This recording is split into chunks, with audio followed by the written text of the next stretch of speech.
بسم الله الرحمن الرحيم. السلام عليكم ورحمة الله وبركاته. شعب وينها مسلمين كارهان أمد الصومالية ملكستي أدون كجوجان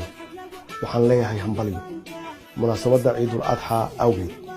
إلهي نوحن كبرينا عيد إنه جارسيو نبتقليو برواقو إيو خرمر وارتا مالمهان بركيسان وأيامو كوي دينتنا يدغن كنا ومالمو قصنتن isjacayl wada jir iyo istaaqulayn taas oo muujinaysa dareenka waaltinimo ee u dhaxeeya ama ka dhaxeeya ummadda Soomaaliyeed ee waalaha ah waxa aan shacabka Soomaaliyeed ugu baaqayaa inay istaaqulayaan garabna siiyaan kooda saboolka ah